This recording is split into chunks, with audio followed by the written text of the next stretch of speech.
Oh, and just so you know, and this is probably going to go live before you can even do your stuff, but I only watched Ring of Honor. Yeah, me too. All right, fair enough. We're talking about Ring of Honor. Oh, wait, we're live. Mine is not going, and I'm not sure why. Let me double check the stream key. Okay, just so you know, mine is live, so we can do our thing. Or we can just like entertain the masses the way that we do ourselves.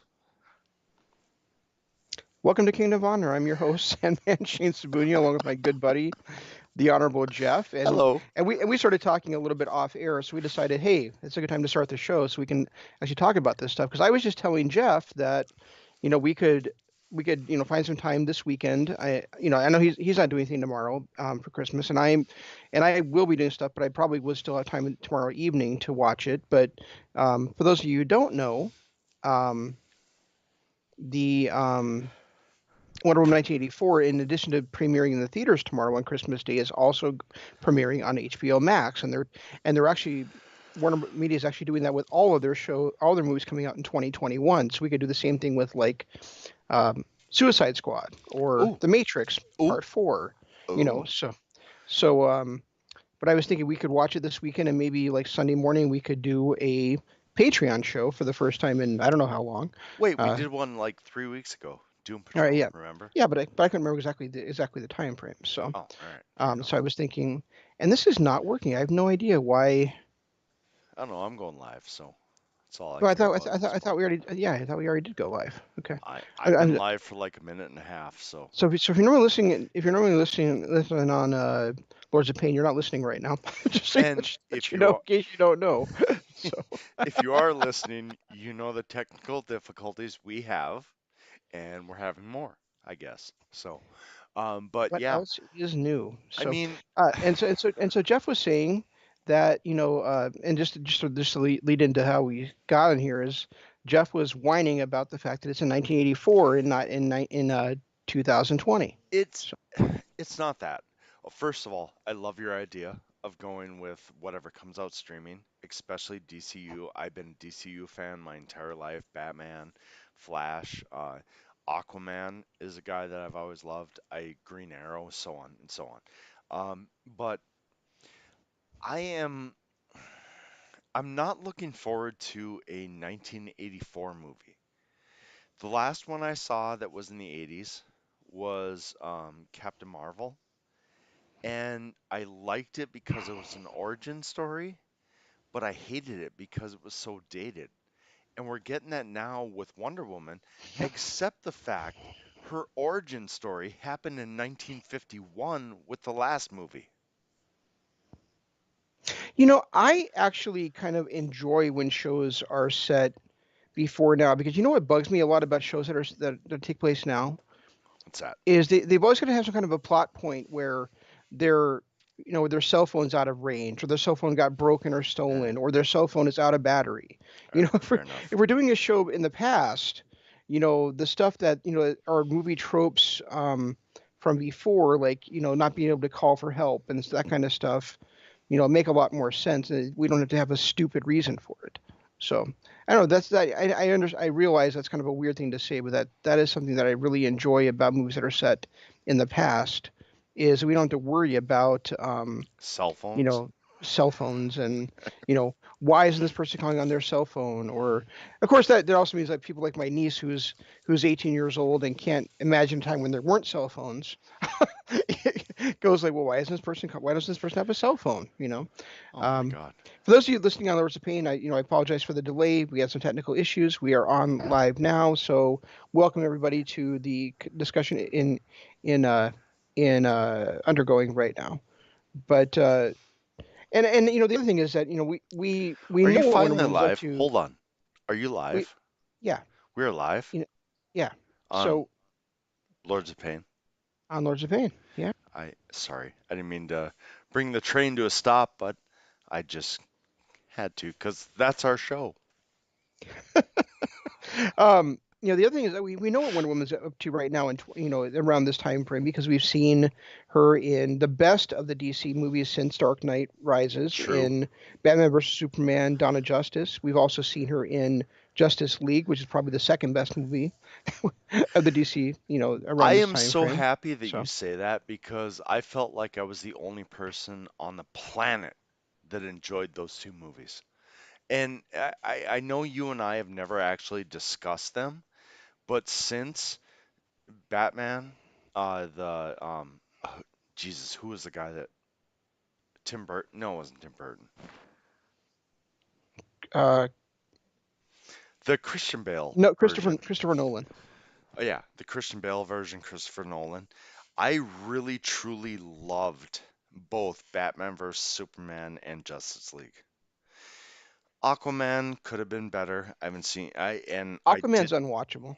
I did not like the Wonder Woman movie, but Batman vs Superman and Justice League, I loved them both. I absolutely loved them both. And I was so sad that everybody else did not. So to hear you and have we ever talked about this? I don't think we ever have.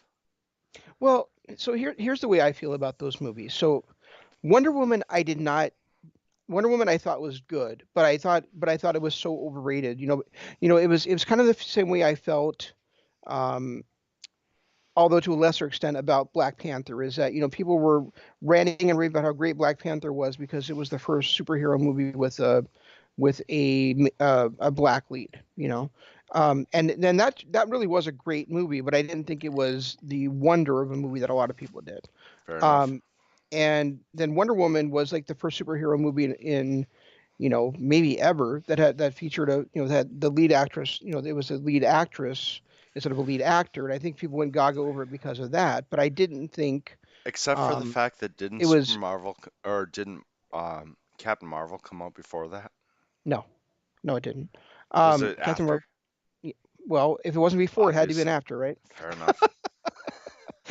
Fair enough. No, It's- Wonder Woman came out I think in 2017, and Captain Marvel came out in 2019. So, Regardless, the but yeah, two so I mean that's best. yeah, Can we and agree? so basically, I mean, I think people were like, well, this is great because it's giving women a role model, and that's all true, but it doesn't mean it's a better movie than another movie, Fair and enough. then Man of Steel to me was a very very good movie, but it did not feel like a Superman movie, um, and Fair enough so again. and so therefore I think the very best of them is Batman vs Superman: Dawn of Justice, and I loved and I have not seen, now to be fair to those who panned it, I have not seen the original theatrical cut, but I saw the half an hour or so longer director's cut and thought it was a marvelous picture. Um, And I and saw the original cut. I have it saved. It's on my list in my movies, and I've watched it a dozen times over the last couple of years. I loved that movie. And I know people are shitty about Ben Affleck and all that, but outside of Michael Keaton, I think Ben Affleck was the best, not only Bruce Wayne, but Batman himself. no, You don't think so?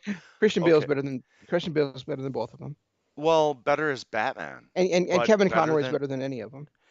okay, better as Batman. I will, that was an argument I had. I've had it with you multiple times and other people. Christian Bale was an amazing Batman, but is Ben Affleck a better Bruce Wayne?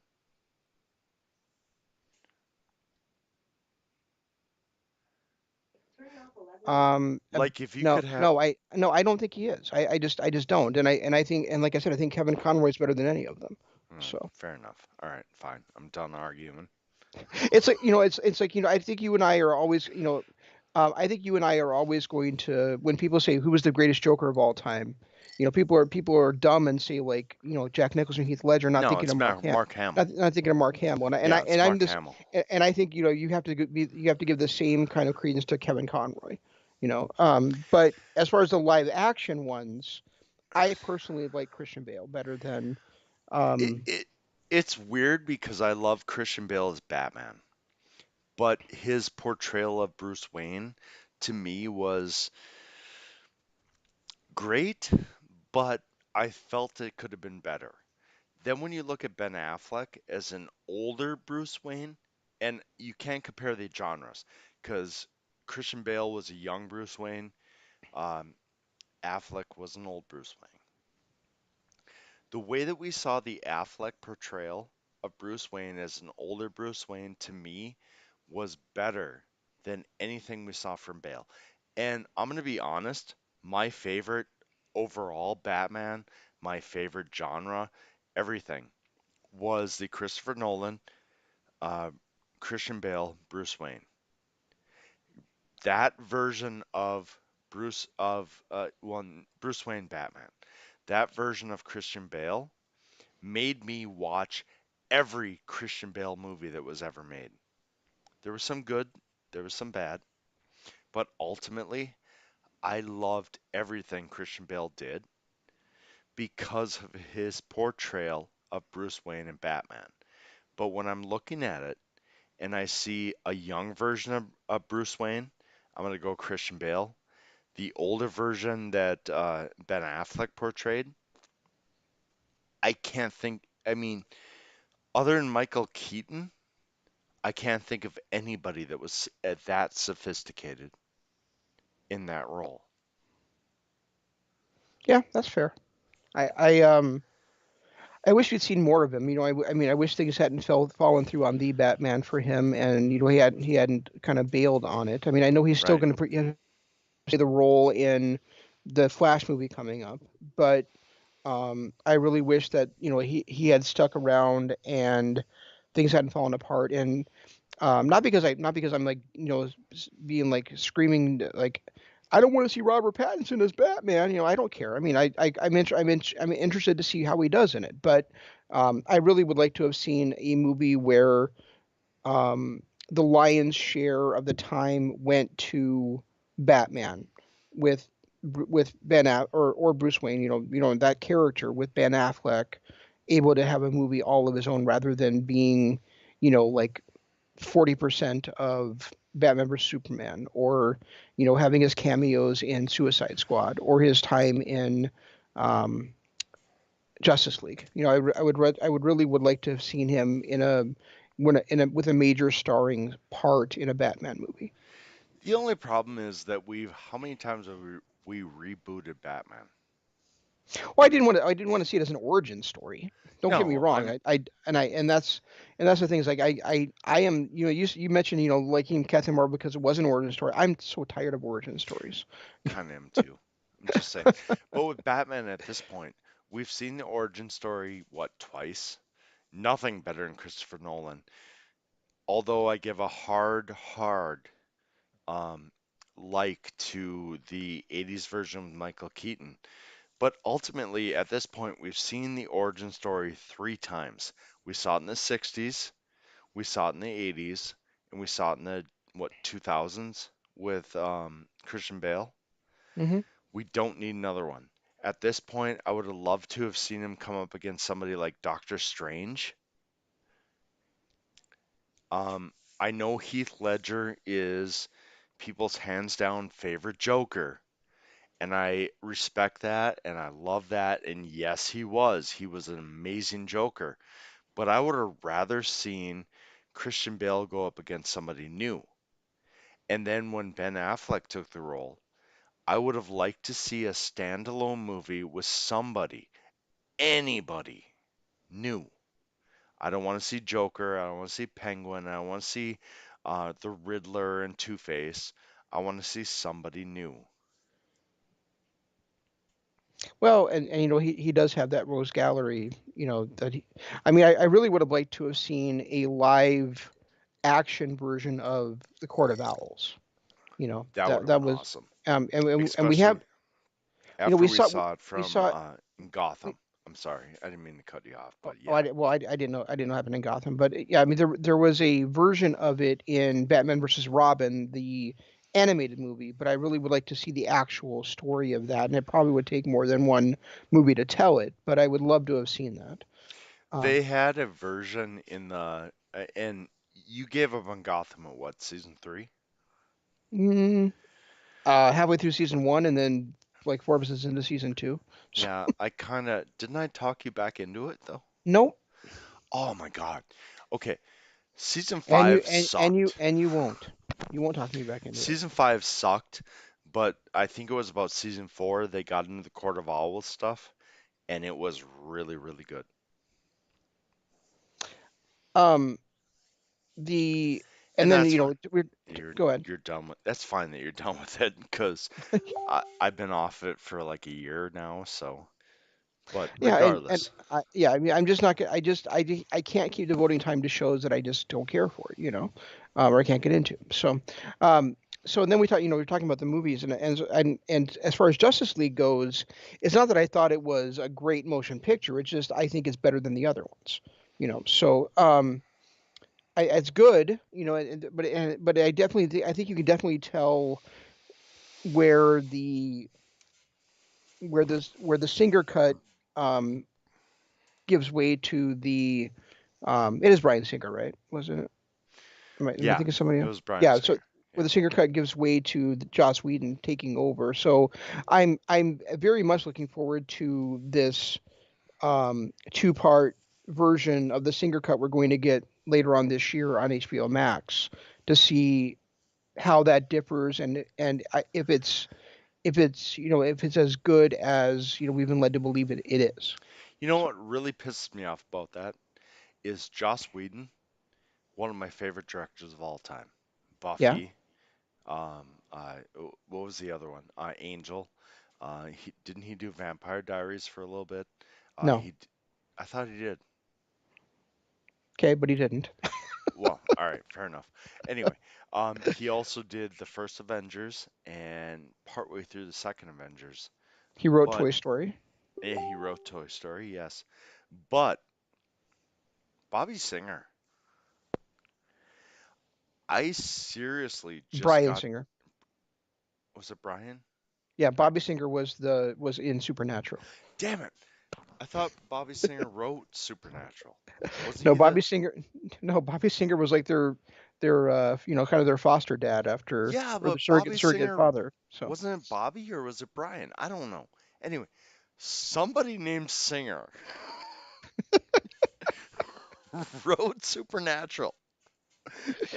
And we have to talk about that tonight because I just finally finished it and I have issues.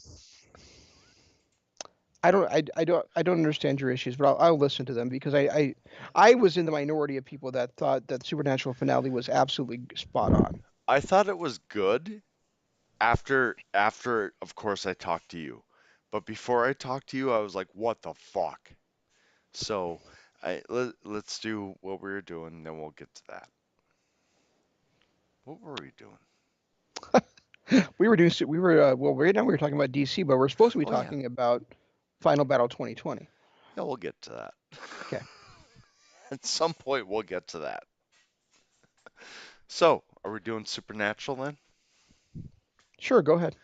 Well, spoiler alert, anyone that's has not seen it, shut it off now. You're Um, right. Robert Singer was one of the writers for Supernatural. okay, good. I thought I was right there, but I didn't want to. Yeah. Anyway, um, give me your thoughts on the final episode. I just give the spoiler alert, so you're fair game. Um, so for those of you who don't know, Supernatural basically had two season finales. Yes, In the next to last in episode 15, 19, 19. um, yeah, and I'm seeing season 15, episode 19. So 15, 19, um, they beat Chuck. Um, there's a brand new god, and basically like everything has been kind of set right where we got a loving god and a god who cares about people rather than a god who treats them through their own ends. And Sam and Dean basically have won their mission. They've got their lives back. They're free to live as they are. And then we get a scene it uh, where it kind of cuts to flashbacks for the of what happened was it's come before, and the credits roll. So we're good.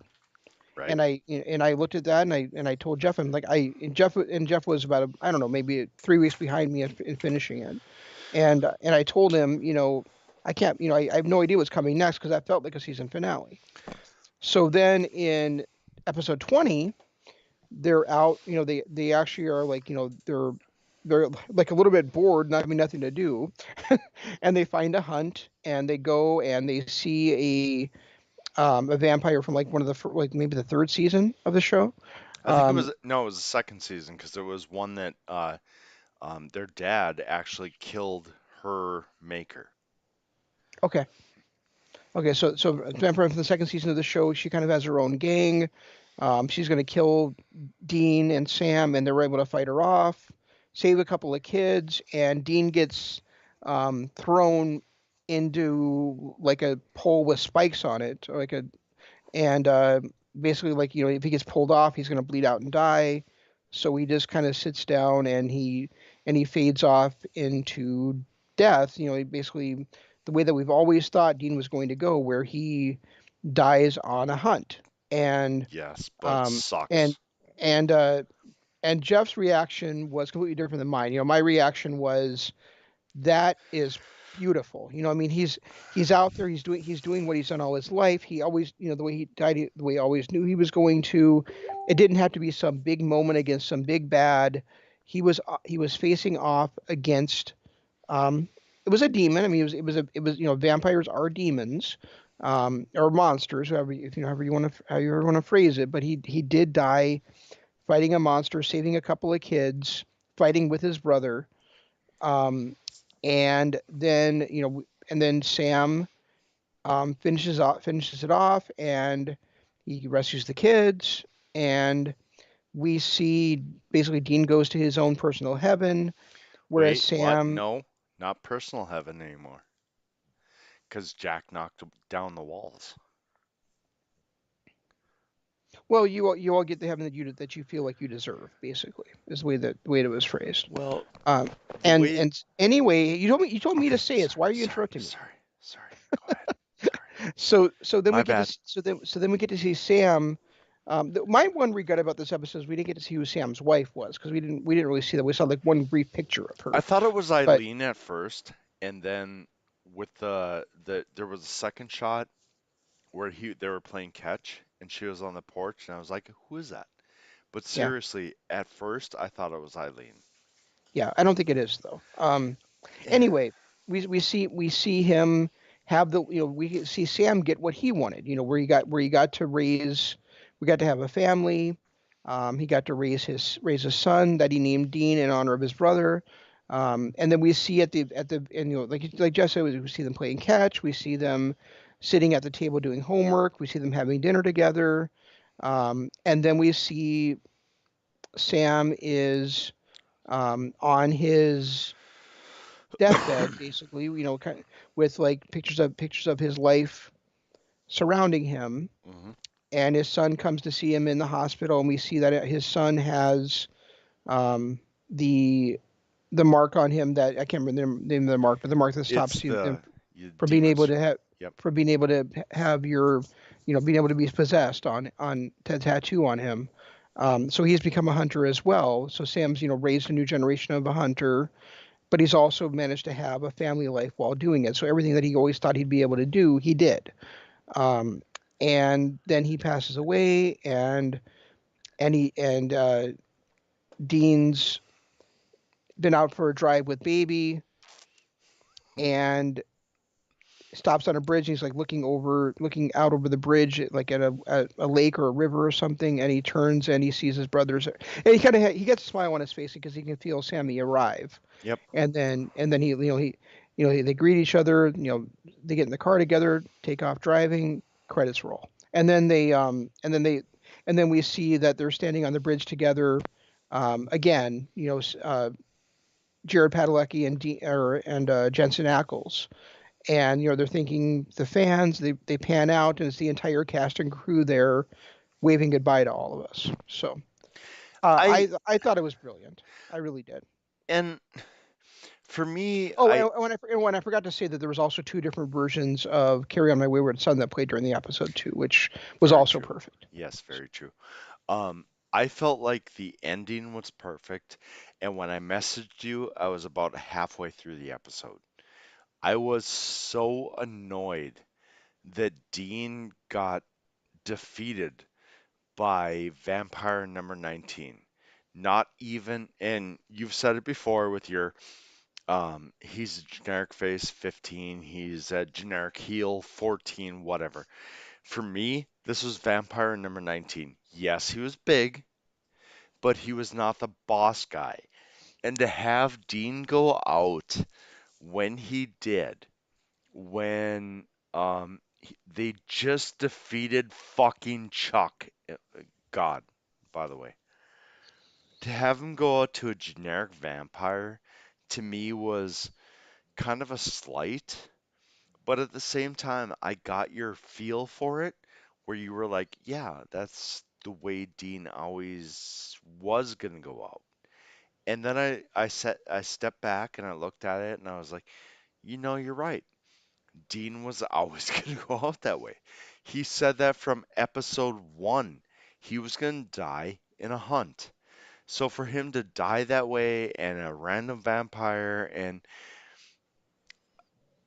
Well, and still the other thing I said to you was that he's already died in fighting multiple big bads times, before. So right, multiple times.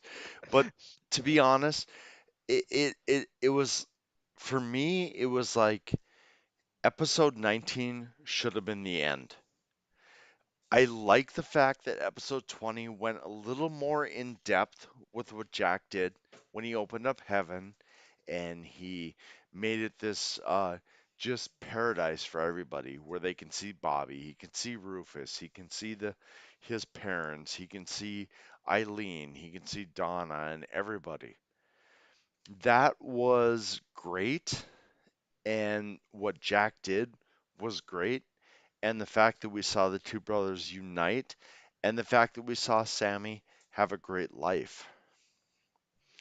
But seriously, episode 19 should have been the end. I can understand that feeling, but I also think that it was great that we got to see them have the lives that, the lives and the deaths that they both thought were the life that Sammy always wanted, and the death that Dean always thought he was going to have. So True. And like I said, we saw this coming from season one. right. He, how many times did he say it throughout the years that he was going to die on a hunt? He was going to die on a hunt. It felt so anticlimactic though. The fact that he beat fucking God and then died to vampire number 19. Granted, okay, I'm going to say vampire number 4 because vampire number 4 is a little bigger. He's a big boy, but still, Yeah, and I'm telling you that it wouldn't have mattered either way because they've always fair because enough. we know that we never if he had died fighting Chuck, we never would have felt that he was actually dead. True. Okay, I will agree with you there. We never would have thought that. The only thing I was wishing if they did a 20th episode that somehow Chuck would have came back and killed him because we know Billy, she was done with their revivals. And granted, we didn't know the other chick, but whoever comes next, maybe they were done with their revivals too. Well, So, we don't. Well, that's the other thing is like we don't even know if there ever can be death? another death because all the Reapers are now dead, including Death. Are they all dead? Yeah, remember when Lucifer said this is the last of the Reapers, so we Oh, know that if she dies, she'll become Death. wow, I missed that. I totally missed that because I was more focused on the fact that he said, now that Billy's dead, this is the next Reaper in line. Right, but that was because she he knew that he'll know the only way he would know that for sure is if he killed her and she was the last one. Fair enough. So All makes right, sense. you got me. Okay. Yeah. So Anyway, so now that we're 44 minutes in, let's talk wrestling. A final battle. What'd you think? I thought it was an excellent show that had something for everybody. I thought that I'm happy we did not cancel that subscription in June like we talked about. Like, we talked about this last January, and the whole reason we started doing the Sinclair era is because we were saying we're done. When my subscription runs out in June or July, we're done. And then Marty started booking. And then whoever is booking now started booking. And then they got talent, EC3. Um, Who was not on the show, by the way. yeah. And they got uh, whoever this Tyler Deppen kid is. I fucking love him. Yeah, they got I don't know. I don't know who Tyler Deppen is, but I do know now who know who Tony Deppen is. I hate you. Just I'm just saying we got storylines that were great. We got wrestlers who are intriguing. And now I re up my Ring of Honor subscription for another year, and we're going to see in a year. Just saying. Um, I guess I want to start with the main event just because It was I bad. I want to get the negative out of No, the no. way Yeah, it first. was bad. It was bad. Um, And I it was fucking actually love Brody King, but it this was was actually bad. it was actually a really good match until No, it was Roosh bad. stopped being in there and Minoru Suzuki joined the match. Um, that was ridiculous. That was absolutely ridiculous. Where we were getting a wrestling match, and all of a sudden, um, Roosh decides how can overrates not be a word anyway. Until Wait, it until is? It totally is. I know, You but use it words for of this friends tell show, we're gonna declare it a word. yeah, words of friends tell me it's not though. So Fuck anyway, words with friends. It's a word. Now it's anyway, a word. yeah, I mean when Roosh decided to do the Minoru Suzuki thing is just start beating the hell out of um, Brody King with a chair and then tie him up with the cable and choke him. And there was basically nothing that Todd could do about it other than, make this qualification. And he didn't do that even. And then to me, at that point, it was just awful. I did, and then our big reveal and the big, new member of the team is the old dad of Roosh um and Dragon Lee. I mean, that's kind of lame. Yeah. Yeah. But I do like that they're setting up for um the foundation to take on Los Facciones uh Ingorable. But I don't like the way that in which they set it up. Well, the thing that I don't like is that they are doing this Jonathan Gresham thing versus the lifeblood thing last year. It's like they're kind of resetting.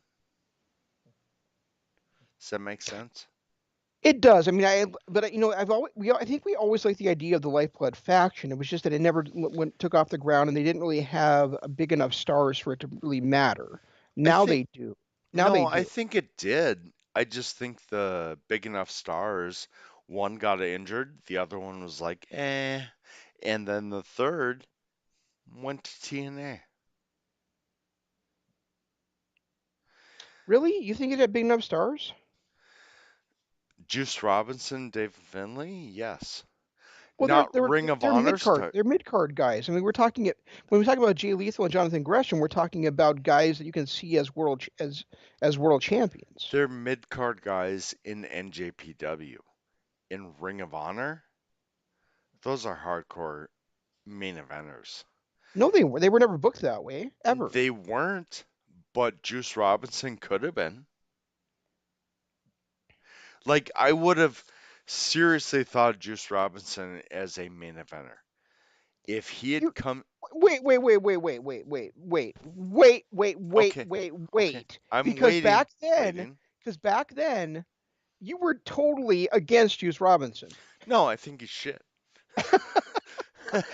And now you're saying this guy that you were so against No, would have I should have been a main eventer. seriously, I still think he's shit. I'm just And saying. but you're saying he would have been a main eventer there.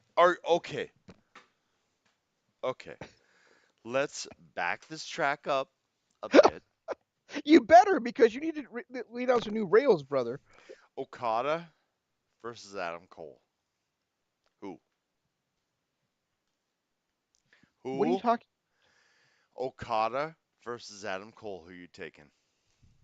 Oh, definitely Adam Cole. I mean, definitely Okada. Oh my! Yeah, I was gonna say you motherfucker. Okay, Kyle O'Reilly versus Naito. Oh, I'm going to take Kyle O'Reilly every single day on that one, brother. you, you're a fucking dick. I love me some Kyle O'Reilly, man. Yeah, I love Kyle O'Reilly too. Okay, I'll give you 1 out of 2. Okay. Uh, who the fuck is the douchebag with the air guitar? Why can't I think of his name right now? Hiroshi Tanahashi. That's the one. Kevin Owens versus Hiroshi Tanahashi. Oh man. Are we talking about the career or just like 1 year? 1 year. Then I take Kevin Owens. Really? Oh, you fucking dick. Because I was trying to prove a point here.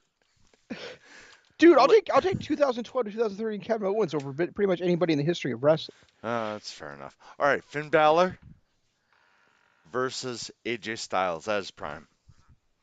Oh, AJ Prime. Styles, easy. You got prime? AJ Styles, easy. Okay, fair enough. All right. Fuck, I can Where think of are you anyone trying to make a else. point here, or are you just asking me questions? I have no clue where I'm at this point. There might have been a question in there somewhere, but I have no clue. If you're trying to prove to me the point that that bigger that the main eventers in uh, Ring of Honor would not be main eventers in New Japan, I completely agree with you. But All right, fair enough. that still doesn't mean that Juice Robinson would be elevated to like a world champion in Ring of Honor. I just don't see it. Well, but Not the level he was at. I mean, maybe he would have been built to that eventually, but and I don't think he would have got there with the same trajectory that Jonathan Gresham got there. and I think that's my point. Is because if Juice and David Finlay, well, David Finlay got hurt, so it was a whole different thing. But had Juice and David gotten there when this whole lifeblood thing happened, I think they would have been main eventers. Who was the guy? Mark Haskins. The guy. Well, he hasn't been there for a while, but Well, because I think he's just out there because of COVID, though. but he even made it as a main eventer. Yeah. So it just Well, to let me me ask the you. foundation. Let me go back to your question. So Juice Robinson versus Mark Haskins, who you got? Well, Mark Haskins. Well, there you go. But I yeah, You don't have to die for your point. trying. Oh, by the way, tonight is the last night I'm smoking. You said that last time we were on the air. I made a promise to my children, that I am done on Christmas Day. Okay. It's my children. Well, I hope you're able to keep that promise. Promise holds.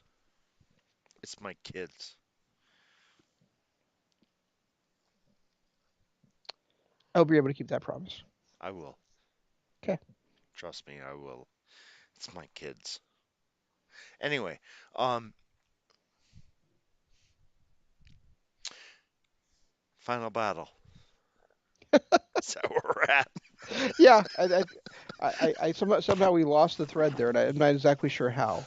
But Well, we started talking about lifeblood and foundation, the fact that they are the same but different. yeah, and I don't have a problem with that because, like I said, I think this is a better version of what they tried to do with Lifeblood. I really think that having Ken and King, Gresham. who's been there forever, Well, and Kenny Jay King is Lethal, who's still been there mostly forever and is a two-time former world champion and one of the Grand Slam champions there, and then you've got Jonathan Gresham, who's now the pure champion and one of the best wrestlers on the planet, technical wrestlers on the planet at least, and and we hated him like 2 years ago. We thought he well, was no, I shit. I never hated Jonathan Gresham. I hated that Iron Man match the two had together. You know, Fair enough. um, But but hold up, I gotta back up. Kenny King, what about Kenny King? I didn't know he was part of that.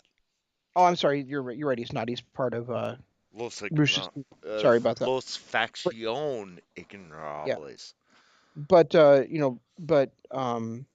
Brett Titus has been there forever, Yes, and then you got Tracy Williams, who was the best part. He to me he and Mark Mark Haskins were Haskins. the best parts of Lifeblood. So Yes. so I mean, so to me this all works really really perfectly.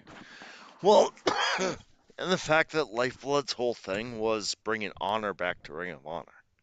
Right. That's why it angered me so much when Juice Robinson, Dave Finley, and what's her name, Danielle, Tennille Dashwood.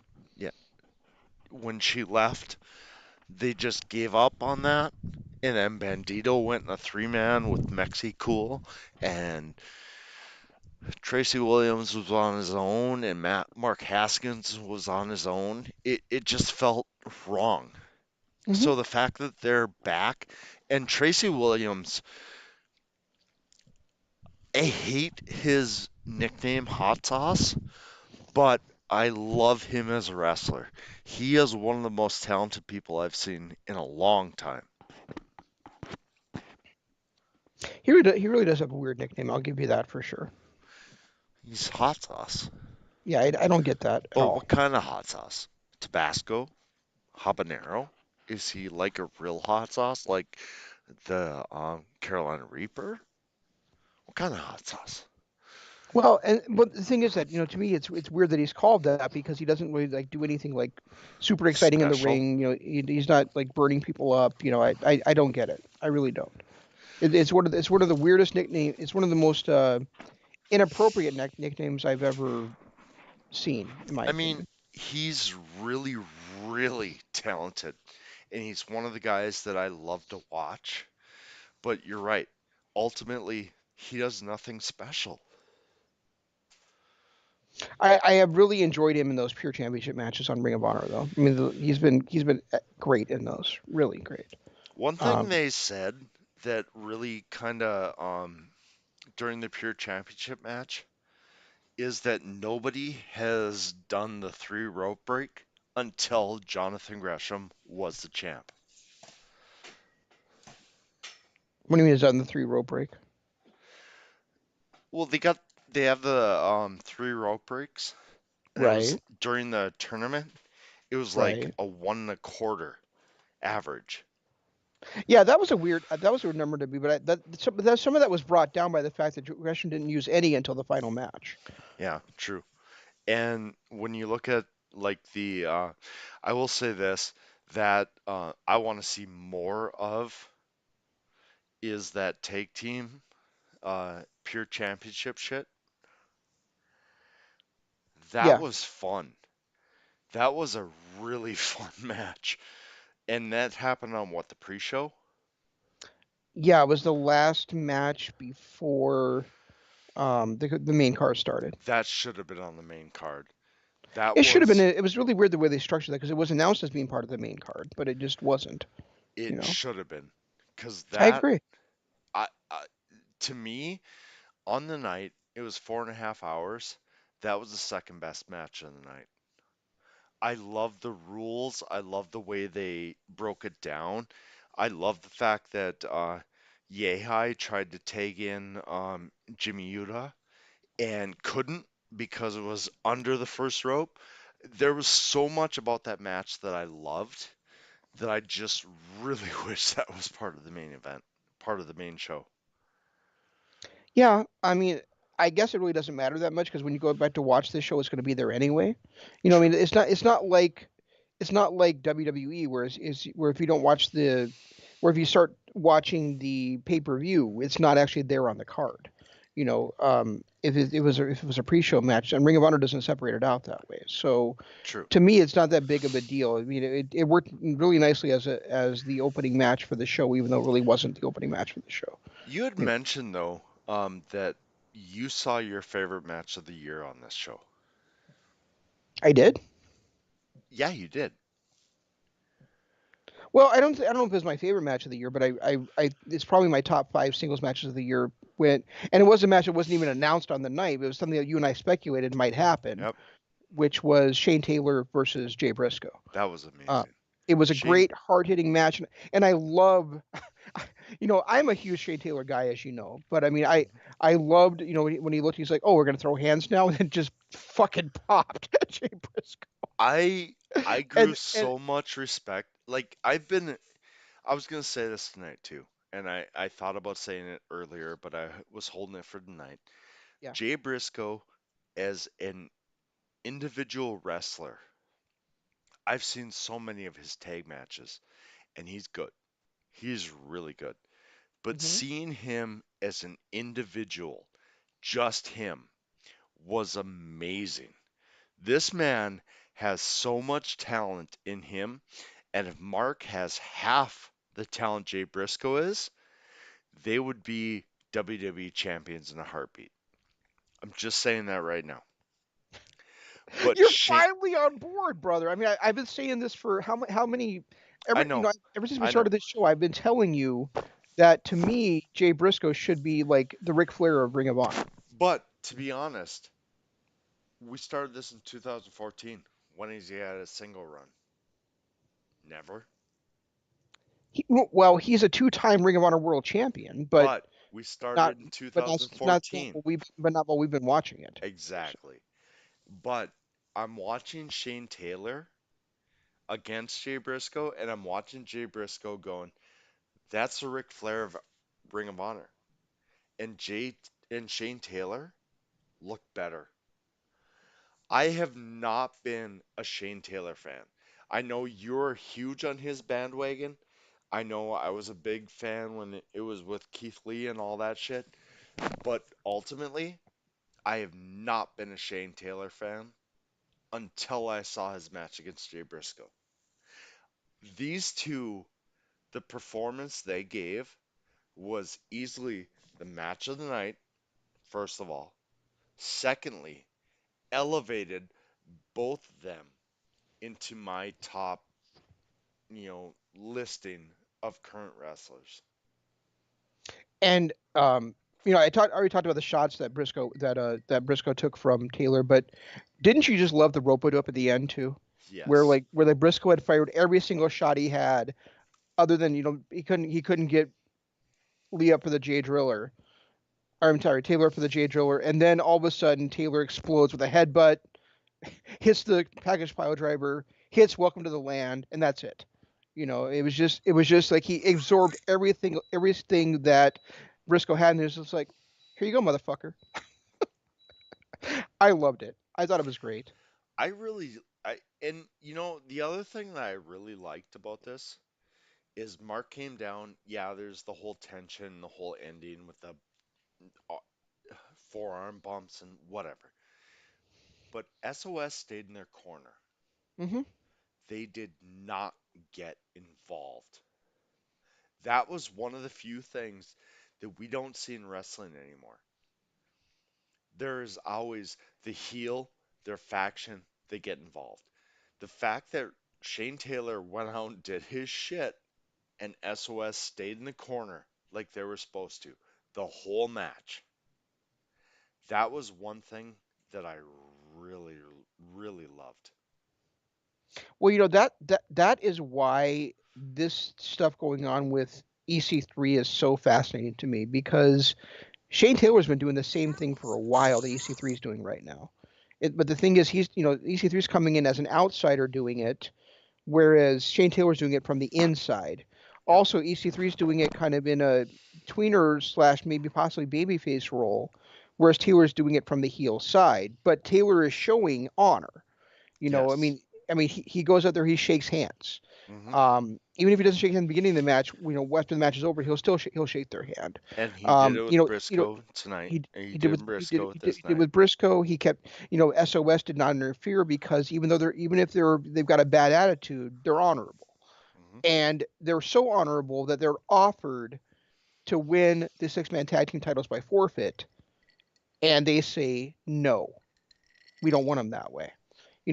That's the thing is how often have you ever seen someone that's portrayed as being the antagonist of a brand just turn That's down the opportunity to win a championship that way? and the fact that You know, he actually said, "I promised these guys they would win this, and we are mhm. not going to win this way. We're going to defeat people." I I became such a fan of Shane Taylor, and I mean, you've been praising him for damn near a year at this point, and I've been kind of, I don't get it. I became such a fan of Shane Taylor at this point in this pay-per-view. His promo before the show started, his interaction with Jay Briscoe, then his match with Jay Briscoe. I'm a huge Shane Taylor fan at this point. Yeah, S- I've even been, I've even been on the show saying, I don't get the hype over Keith Lee. Shane Taylor's the guy. Right. So, I mean, and the thing is, the reason that I have to compare those two is the first time I saw those two wrestle, they were a tag team together. yeah, You know, and they so brought it up tonight. Oh, and by the way, we have to talk about Ian Riccaboni's hair, please. what the fuck was up with that? The ponytail, I can't. I just I mean, every time he was on is he going screen, for locks for love? What the hell is going on? I don't know what happened. Every time he was on screen, I was like, "What the fuck is that? Stop with the bun!" It was horrible, horrible. It was, and I thought I was seeing things. I'm like, wait, has he always had that, and I just never noticed it before? What the hell is It going was on? Ian, get a haircut. Seriously, you can't pull off long hair. Sorry. No, no, he can't. I, and And if he's gonna do it, don't have it in a bun. It's I wanted to talk to you about that beforehand, but oh my God, it was horrible. But so much other greatness happened, and we talked about it a week and a half ago about Bennett turning on Taven, yeah. and I told you it wasn't going to happen. And the whole time I'm watching this match, there was one thing that kept running through my mind that I hate about wrestling turns. Why? And it didn't happen. Okay, so we're fine. It didn't happen. They're still friends, blah, blah. But there was one thing that kept running through my mind during this whole time because you brought it up about how Bennett was going to turn on Taven. I didn't say he was going to for sure. I asked you No, if you thought he was going to, but right. mostly because I can't see, mostly because I have a really hard time with Mike Bennett being a face. I have a hard time with Taven being a face. He is one of the best heels ever. But ultimately, the one thing that ran through my mind, and I kept thinking, why do wrestlers go through an entire match of getting their asses kicked just to turn heel at the end? Why would you not turn heel at the beginning? And that brought me back to like seriously, To build the drama. I don't give a shit. If I'm gonna turn heel on you, dude, it's gonna happen in the first 3 seconds. I'm not getting my ass kicked to turn heel on you. Just saying. No, I get it. I get totally what you're saying. The last Um, time I actually remember the face turning heel was Flair versus Sting when it was just drama and everything and Arn Anderson, Brian Pillman, blah blah. And Sting got his ass kicked and Flair got the hot tag and then turned around and punched him. When was the last time you saw something like that? With the heel, he goes through his beating, and it's weird because I know you called that and you thought that was going to happen, but the second I saw Mike Bennett come out and get his ass handed to him by Bateman, I was like, if he turns heel at this point, I don't buy it. I can't imagine anyone in real life getting their ass kicked, then turning heel. And that's funny you say that because what's the last really great heel turn we saw where that happened, and that's probably the Undisputed Era where Roderick Strong turned on Pete Dunne at the True, very end of the match. true. You know, And even then, I was like, what, really? I know, Why? I was too. And Why not did only that that, happen? but he was about to win the tag titles. Right, So it was like exactly. so it's like he gave up the winning the tag titles to turn heel on his partner for no reason. You know, Is that a WWE thing or is that a wrestling thing? that's a good question. What wasn't No, Dusty wasn't booking at the time, was he? No, no, that was part of Dusty Rhodes Classics. No, Dusty wasn't booking at the time, so Anyway, I don't when you know. say Dusty booking at the time, that's an 80s thing. Right. It's I hope it never happens again because it's one of those things that is so unbelievable. Why would you go in and get your ass kicked if you're just gonna turn heel anyway? If you're gonna turn on your partner. Yeah. No, well, first of all, I want to say that yeah, you're right about that. But also, I want to say again, I didn't actually predict that Bennett would turn heel. I just asked you if you thought it was a Yeah, possibility. it's fair enough. Fair enough. And Okay, as far as Taven, I don't think I think he's a really good face actually. I don't. Yeah, he's better as a He's heel. But yeah, okay. but the other thing I would say is that you and I always kind of thought his whole I'm Matt Taven thing was dumb. But now he's got Yes. this thing where he goes, I um he is me and I am him. I'm Matt Taven, and that definitely sounds like a heel thing to say, not a babyface thing to It say. does, but at the same time, the switch made it more. Look, I'm gonna be a.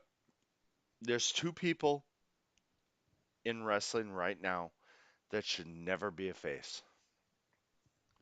Matt Taven, Marty Skrull. Never. I They're disagree. they're so good as heels that I don't ever want to see them as a face. Like Kenny, yeah, Cody's a douche, but we're not going to talk about Cody because we have our issues with him for over the last, what, 2 years at this point. Um, the only two people on this planet that right now I can see being that tweener character are Matt Taven and Marty Skrull. I don't agree that Matt Taven should ever be a face. I So said tweener. I know, but you said he shouldn't. Well, I guess you did say that, didn't you? Okay. Yeah, after I said face. We're ignoring that part. Oh, we are. Okay. Yeah, we're gonna talk about the part where I said tweener. Yeah. Anyway, Okay. this I guess card, we will. this card here, the only match, and it's weird because what a year ago we were like we're canceling this shit. We're never talking about this anymore.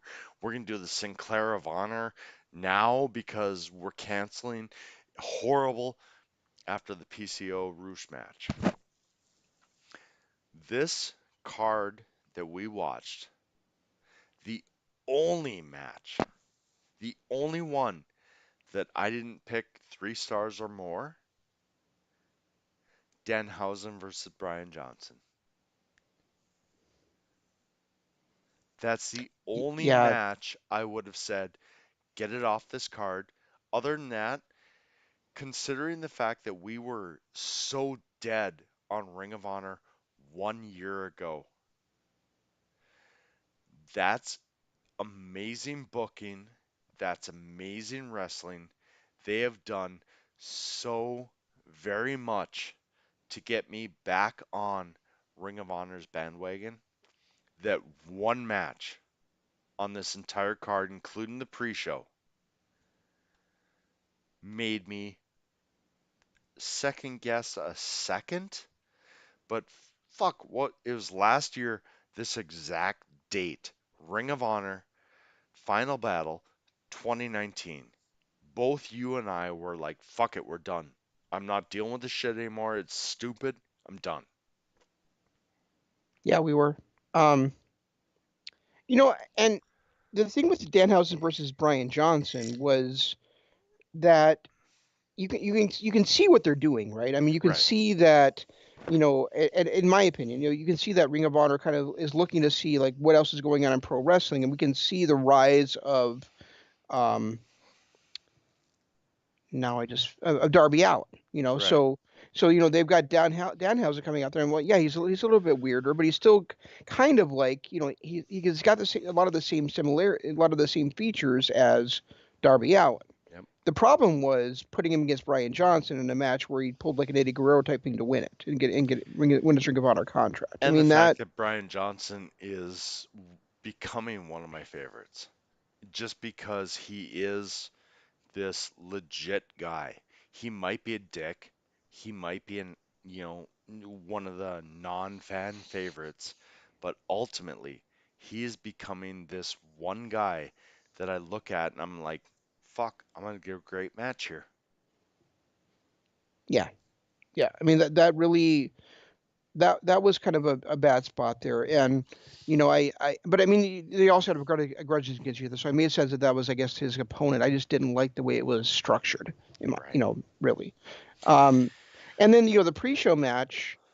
Um, I think the funny thing is that I think they kind of foreshadowed it during the match. The announcers did when they were like, well, I think you got can't it's either gonna be LSG or Dak Draper winning this thing, and then um, Cedric's like, you can't forget about Josh Woods.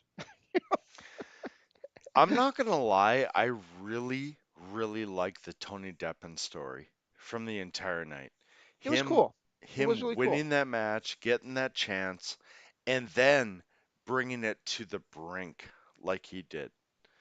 Tony Deppen is one of those guys that he may not be. His promo after that number one contenders match, I was off him, but his performance during it and then against Dragon Lee, it was like if he can get his promos down and stop screaming into the mic like an 80s wrestler, I really like this guy. I felt like he was crisp. I felt like he was on point. I felt like he told great stories through both matches. His promos slacked. And I like that, and I really feel the everyman thing coming from him. Yep, I do too. He's got the new wife, he's got the new baby. He's not one of these, and he's not one of these ripped cut guys that are, that look like, he looks like an everyman, but he's out there and he can do these but he can do these wonderful things out there. He's like, um, Silas Young, if I have to go Ring of Honor. no, I'm trying to think of of a guy we've seen do that in another big promotion where they just don't look like they're going to be great, but they really. I guess I guess I don't want to say this because I hate the way what he became, but it's a lot like when Santino kind of debuted in WWE, where You he know didn't what? look like a wrestler. I'm gonna go. Yeah, okay. Didn't look like a wrestler, but he looks like a wrestler. You think so? So I'm gonna go more of a Seth Rollins, the third guy that we never thought was gonna do his shit, the guy we all forgot about, the guy that we thought was, I no. never forgot about Seth Rollins because I had seen Tyler Black. Yeah, So it's true. I didn't. So I mean, if I'm gonna compare Tony Deppen to anybody, I'm gonna compare him to kind of a Seth Rollins guy, where the general public, the ones that didn't see Tyler Black, were out of those three, we saw Dean Ambrose, we saw Roman Reigns. We're like, those are the two stars. We never saw Seth Rollins coming. To be honest, when I saw Tony Deppen wrestle, I saw greatness beyond his years, and I saw this drive and the character and everything that I have not seen since Seth Rollins was a member of the Shield. All right, that's fair. Um, I really don't like LSG. Yeah, I Let me see the haven't right name. liked. I really, I don't like his name. I don't like his look. I don't like his wrestling. I don't like what he does in the ring. I don't like anything about him. So, But if um, anyone's going to take the pin there, had to be yep, LSG. yeah, I'm happy with that because Yeah, it couldn't be um, Josh Woods. It couldn't be. No, couldn't be Draper for sure. Yeah. it had to be LSG. So I was okay with that. I just it's like Tony Deppen is one of these guys, and I've said that about other schlubs throughout the years, but right now Tony Deppen is one of those guys where I'm thinking a name change, a major promotion, this kid's gonna be great, great in a few years. And I think Draper will too. But if I was Ring of Honor, I wouldn't push him unless they were able to sign him to like a 5-year contract. Very Because true. otherwise Draper's gone to NXT. He just Yes. is. So And out of these other, I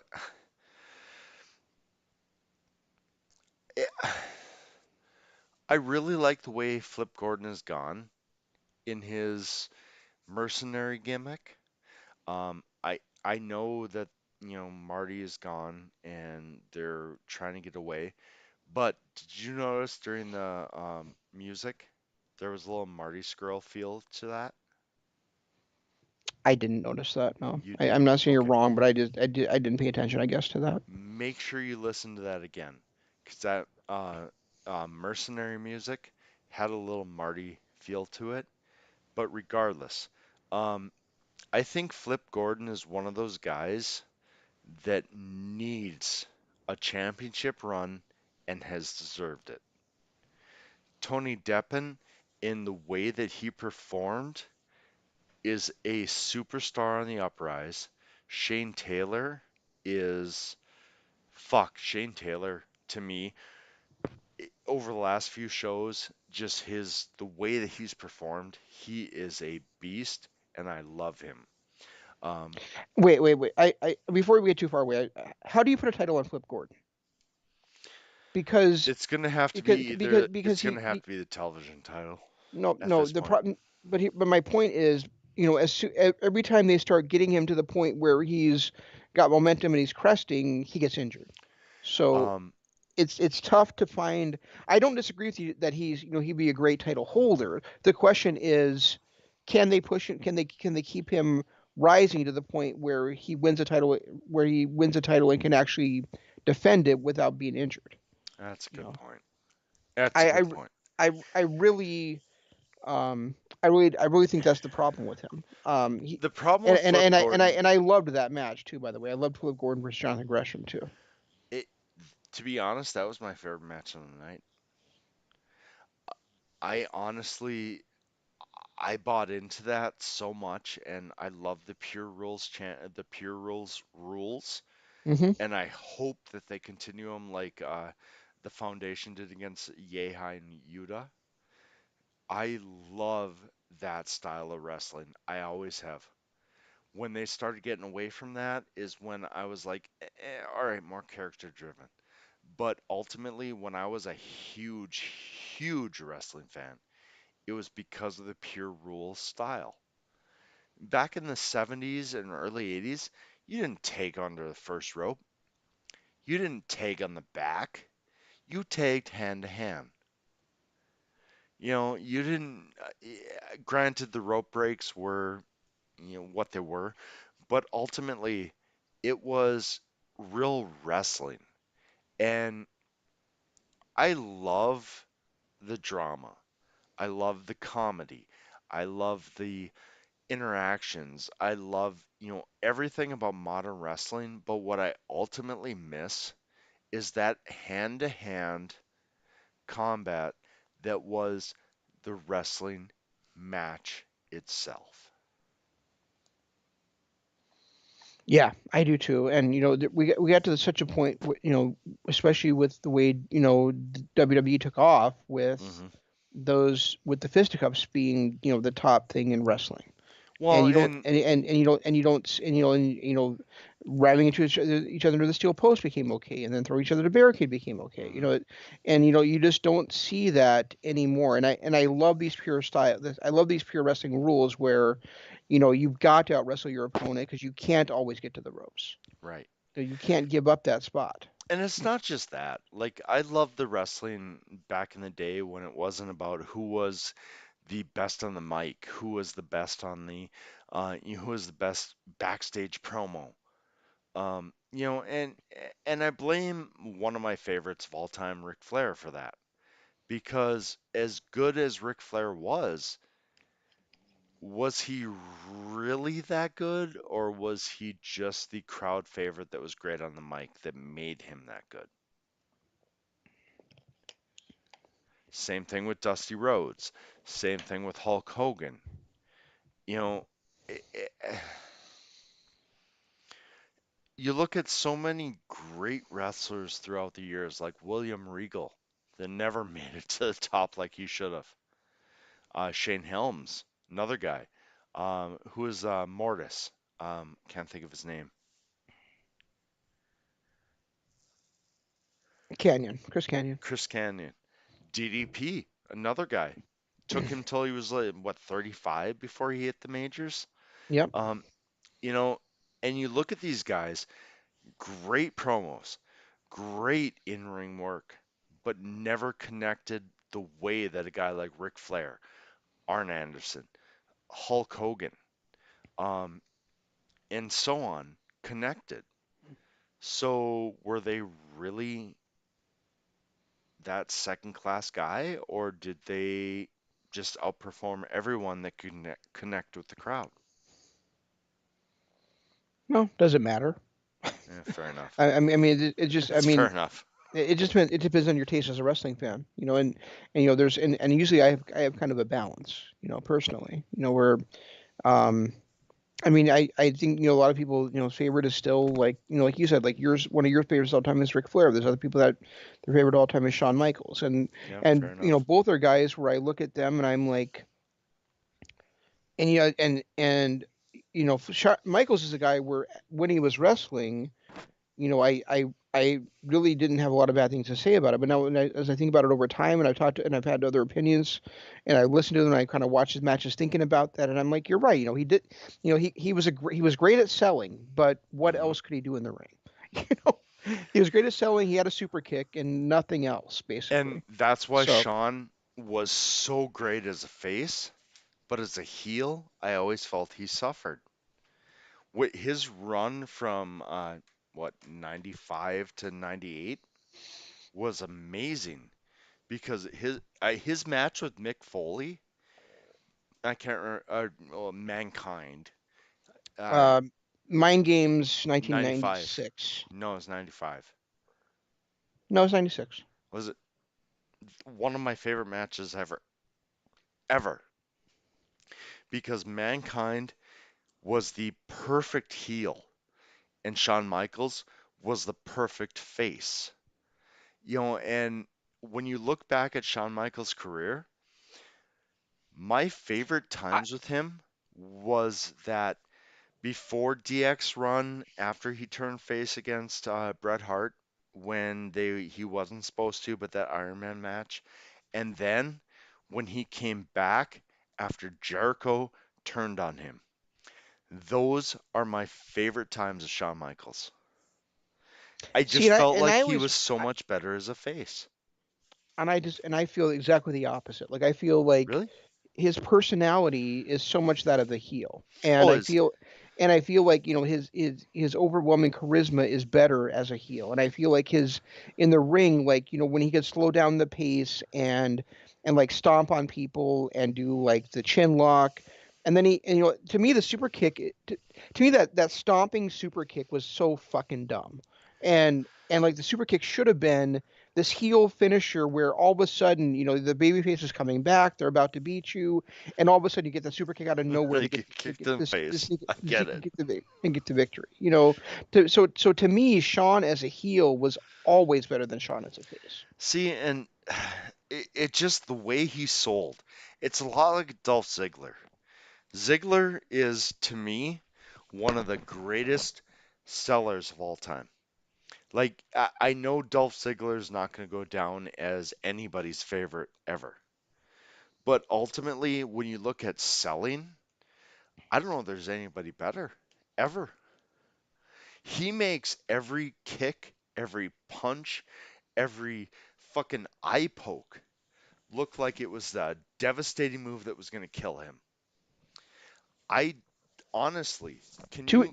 But to his detriment as a wrestler, Oh, yeah, because because absolutely. because how many matches does he have where he's not selling 80% of them? You know. Exactly. And you're exactly right.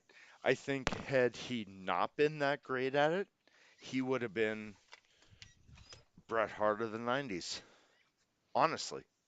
Hmm. Or, well, 2000s. Sorry. Bret Hart was Bret Hart of the 90s.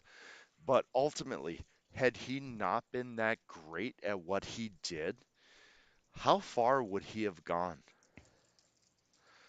You're right, because there's been times where he's been brilliant. I mean, we've seen, in my opinion, he's Five had star three five. matches. He's had three 5-star matches in his career. Yeah. And but how many more could he have had if he had been taken more seriously because he was on the offensive more, or he was showing that he could do more than just sell. You know. But, I mean, when you look at those guys, I mean, Dolph Ziggler right now, the only guy I could even maybe put in his stratosphere is Darby Allin. Darby Allin is amazing at selling. Amazing. Like one of the top three or four in wrestling right now as far as selling goes. Because that man can take an ass kicking and make it look like every punch, every kick is death. The last person I ever saw do that was Dolph Ziggler. And Dolph Ziggler to me, well, and before that was Shawn Michaels. And before that was Randy Savage. You look at some of the 80s Randy Savage matches, even the biggest schlup on the planet would punch him and he would go down like it was a shotgun. Hmm. You know, there's very few wrestlers that can pull that off. Very few. And it's, and because he was so good at it, and that was became his number one attribute. He's got to live in a world where he was never the WWE champion and Jinder Mahal was. Was Dolph never? He was WCW champ or a gold belt champion. Yeah, yeah, he was world champion. He was never a Okay. WWE champion, and Dolph and Jinder Mahal was. So, Hurts my heart. and I don't think that Dolph ever had a single successful defense of that championship either. No, because he lost it in his first defense against Yeah, because he had the concussion Yeah, against Alberto Del Rio. in the third greatest heel turn of all time. Yeah. Third or second. All right. So what are we calling? I mean, what are you calling the first greatest heel turn of all time? Bret Hart, Stone Cold. Okay. And the second would be Uh, oh, Dakota Kai. yeah, that was a great heel turn.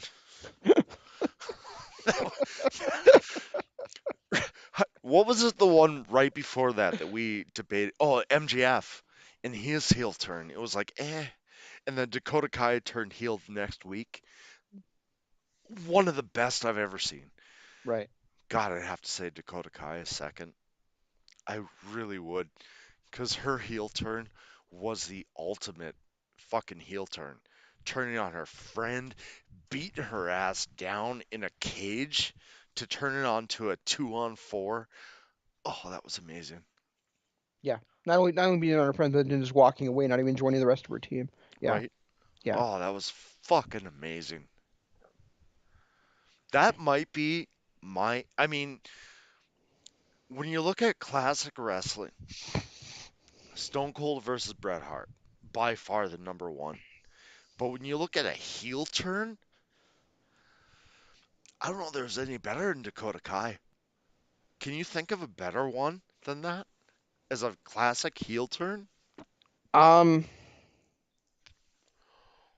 what about Seth Rollins turning on the Shield? No, No? because Okay.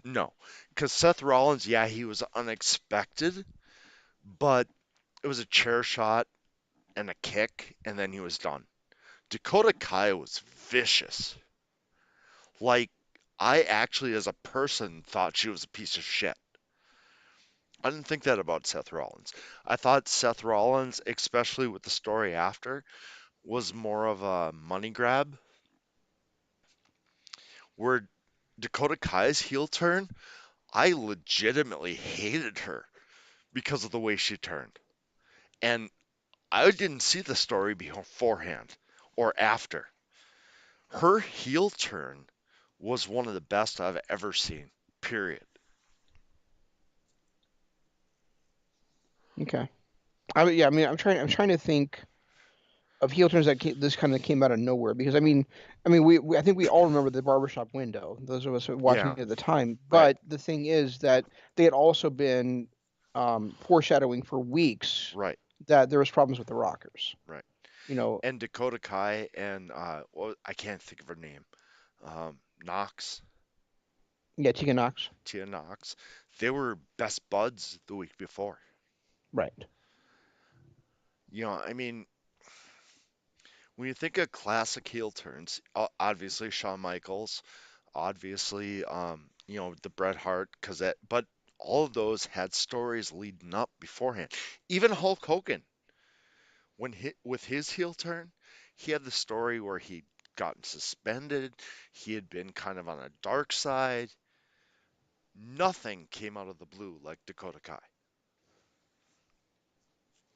Um, Another big one that and Dakota Kai's heel turn was sensational, and I loved it. But how much has it really meant for the brand to date, or a year later?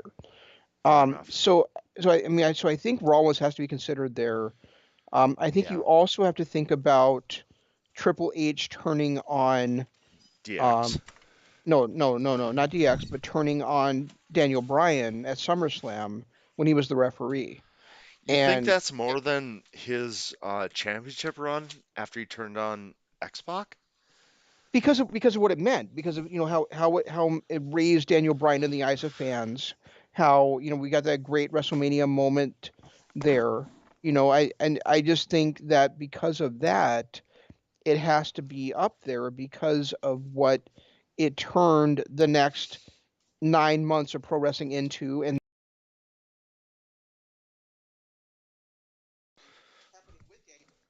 got that concussion and stuff, and he was out for 2 years. I think that all of that has to play into it. Not everything in pro wrestling is because of intended consequences. True, but um,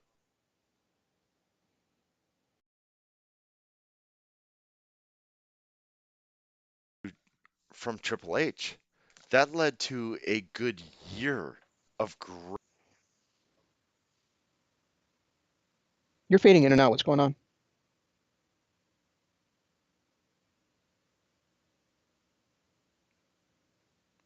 Jeff, are you there?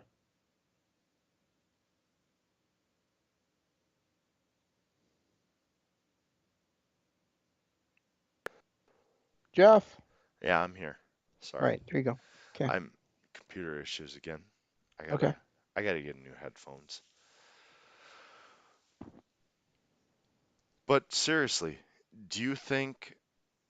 I mean, if you're gonna look at it, is that any better. I mean, I know what Daniel Bryan did, and I know what came out of that.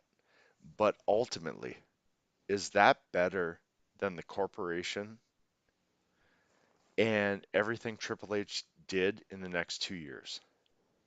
Granted, Triple H from 2002 to 2005 was fucking dog shit,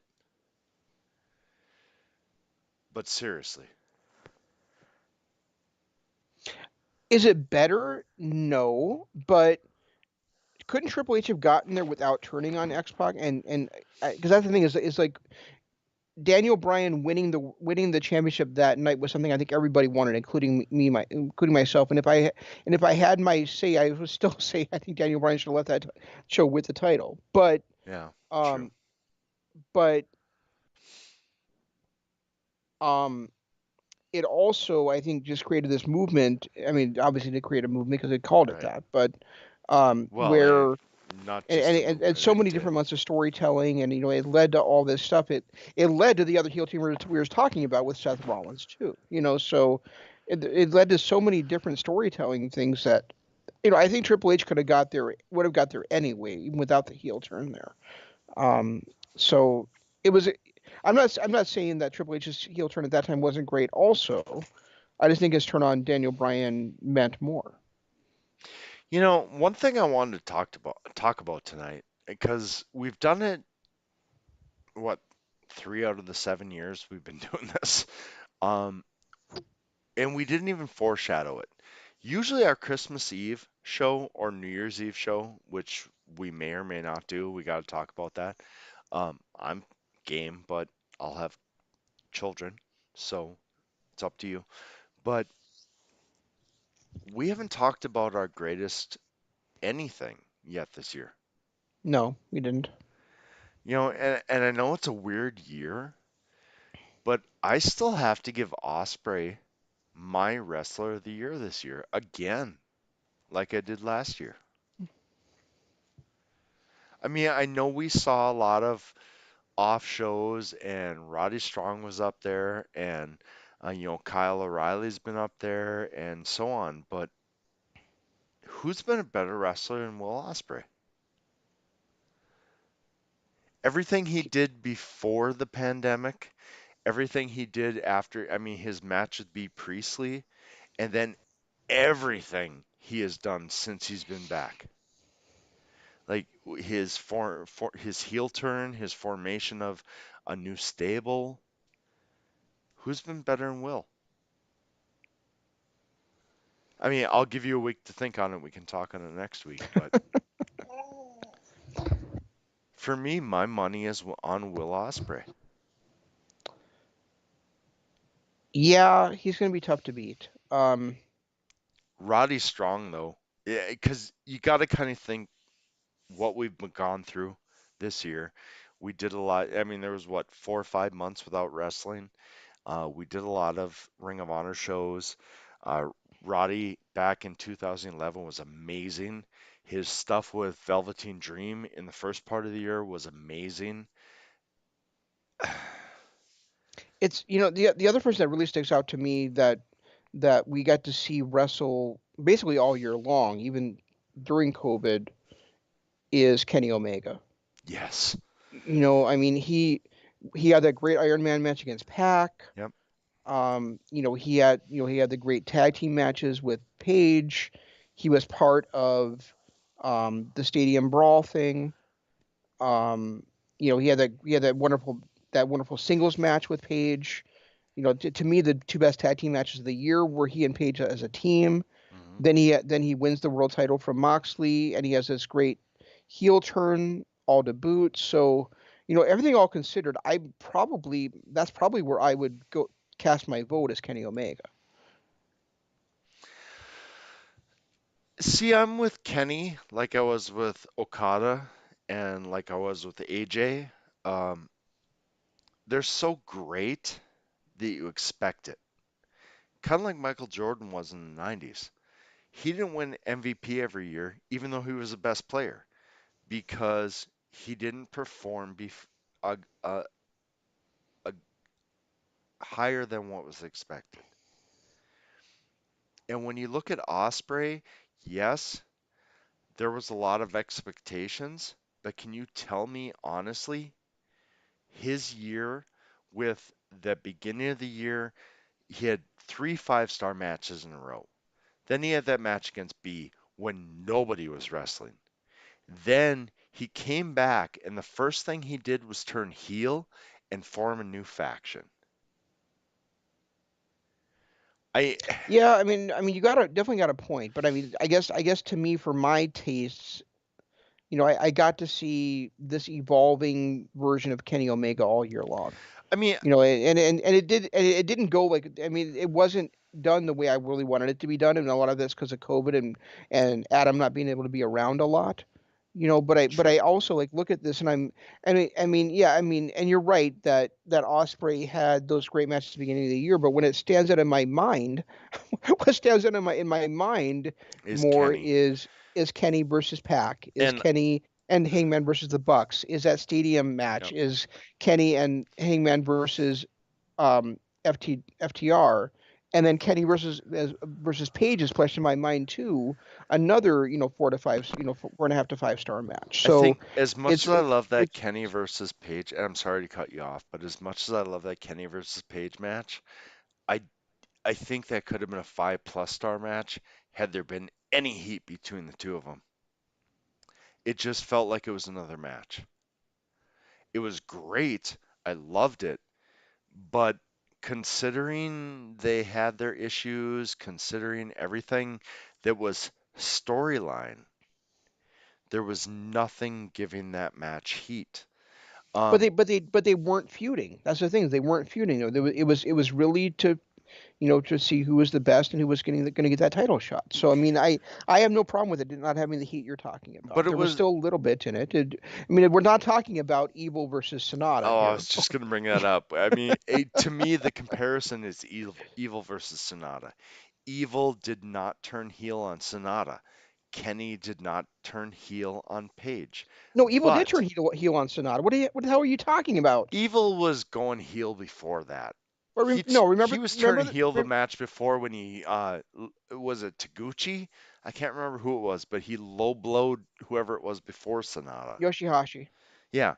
So I mean, Yeah, Evil but was Sonata was his tag partner. yeah, yeah, and I'm not gonna lie, still the fact that they actually came to blows this last what month ago is great, but it was about 4 months too late. And I felt the same way, and we talked about this. I felt the same way about Page and Omega. Yeah, but I They, just but I very strongly disagree with you about this. you lying slut. No, I do. I really do. I really think that Page versus Omega is a longer story they're telling. I don't think that it had to be a blood feud at this point. All right. I think it had to be. At this point, I think it had to be because they lost their tag titles, and Kenny just walked away when they And were supposed to and wait, be wait. I just best want to point out, just because I friends. wasn't lying does not mean I'm not a slut. So okay, go ahead. Fair enough. Well, I mean, you are a slut, but we're not gonna compare it to lying at this point. Well, I sometimes I have to lie there as a slut, but that's a different story. Can I lie and be a slut? Can I just be a slut? Just sorry. You are the most stand-up slut I've ever met, Jeff. Right. That's what I was thinking. Fuck. Anyway, where are we? You were going in the wrong direction on Page and Omega again. All right, fine.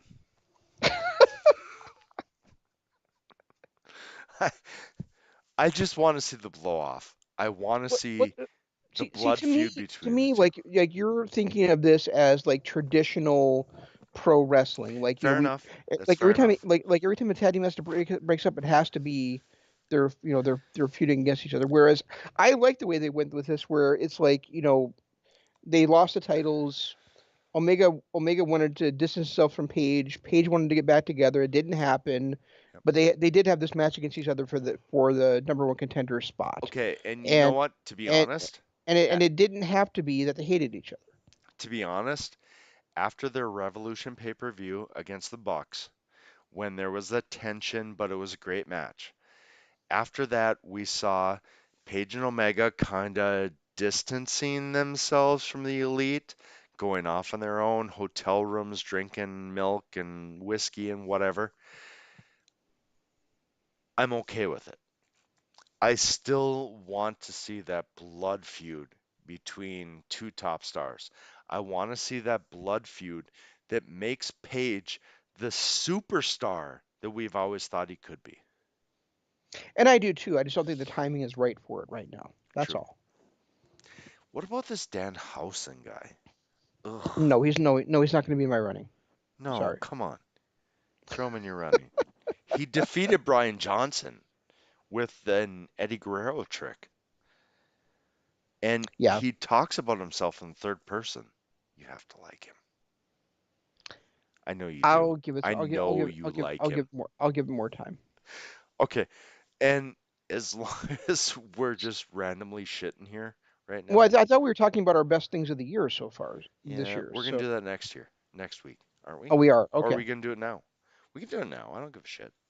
All right. So what is your? Well, do you have your match of the year? Do you have a top five matches of the year? Do you need time Is to there think a about it? question? Page Omega versus Young Bucks? I mean, come on. Anything better this year? No, there's not. But you and I a lot. But often, like you and I will do these things where we talk about the best tag team match versus the best singles match. I do think There's this no one, no. but I do think this is the first time we've actually seen since we've been doing this where the tag team match of the year is the match of the year.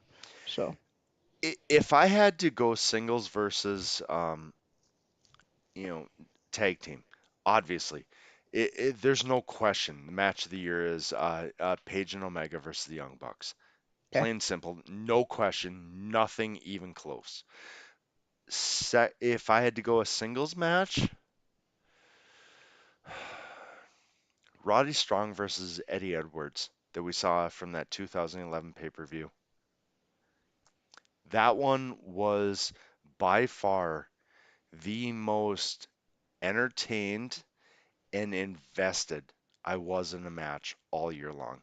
Oh, wait, oh, Osprey versus Takahashi though from Wrestle Kingdom. Naito versus White from Wrestle. Oh damn, I should have thought about this more.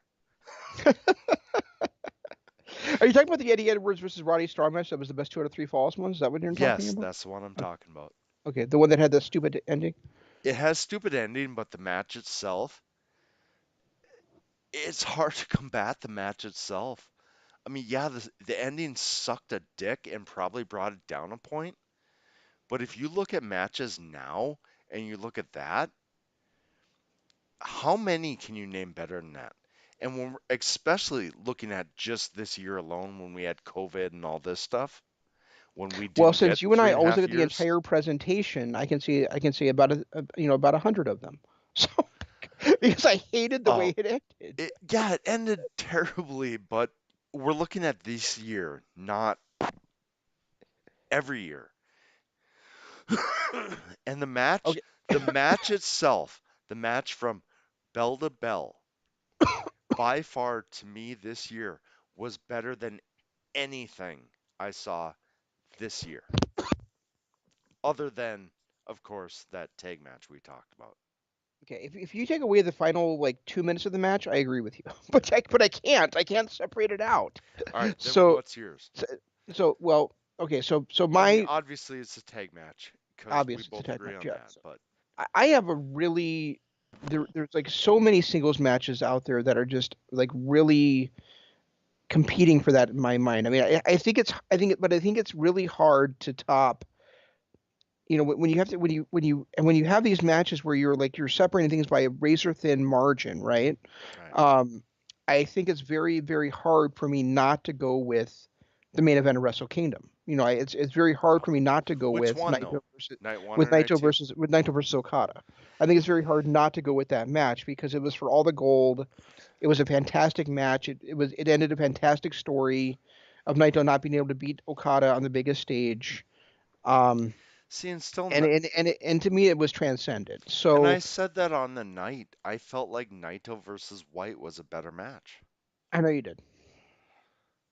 I, I just but I don't. I get it though. So, I get it though. um, So, I how mean, about? how about we if stop this here? Be- yeah, Simply because I really want us to put some thought into it. We've already got our match of the year, singles and tag team. We need so many other categories. I did also want to say though that I thought that I think there's eight Eddie Edwards matches I like better than the one you just mentioned. Really? He had Yeah, so many good ones. I mean, his feud with Mike Elgin, yeah. his there were three of those matches that were great too. Three out of the five. They do seven or five. They did a best of five, but they also had Yeah. that match that at Oh, that's right. Yes, they did. that Okay. match at the beginning that wherever that show was beginning there. I can't think of it You know anymore what? off the top of my head. Scratch our singles match of the year. We both agree our greatest match of the year was Omega and Page versus the Bucks. There was so much greatness in that. The callbacks, the fact that Page did the 52 fake out and then did the uh, fuck, what was he? What do they call it? The sleeper when he threw his arms out, and I'm lost what you're it's talking about Marty right now. Scurll's moves. Oh, the last call, not Yeah, the last call, the no, closing time. closing time. Yeah. That was great. There was so much greatness in that match besides the callbacks. We both agree that's our match of the year. By Yeah. far, there's no question. Page and Omega versus the Bucks, match of the year. But I think the rest of this we might need a week to think about. Okay, I'll try to think about it this week. Yeah, I probably won't. But I mean, at least we have like the wheels turning, and right, and I think that you and I, and I just want to just throw this out there, just because just something you to think about is, we talked about that maybe that Final Battle 2011 is like a perfect pay per view. Oh, it was. So was it truly the best pay per view we saw this year? So It might have been. I yeah, mean, it's hard to disagree, but we saw some good pay-per-views this year. we did. You That's know, why I wanted to and throw it, but I wanted to throw it out there. I So mean, and we talked about this before. Are we gonna include only 2020 stuff, or are we gonna have an asterisk and include everything we saw this year? Because we not only saw that, but we saw some great ECW stuff at the beginning of the year. and we watched some TNA stuff too. That's right, we did. Oh my God, AJ. AJ had a great 5, 6 episode run plus his normal run in WWE. He might be right up there with Roddy Strong. Roddy Strong from 2011 to what we watched till. Did we only watch 2011? No, we watched a little bit in 2012 too. I mean, Roddy had an amazing run there, and then his run in NXT, especially at the Guys, beginning of the year. And guys, I want to apologize. AJ, I did not mean to have for Jeff to have a stylosgasm on the air.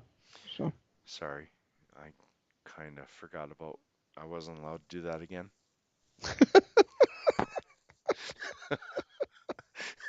Who was the other guy? Oh, Marty. It was Marty Skrull.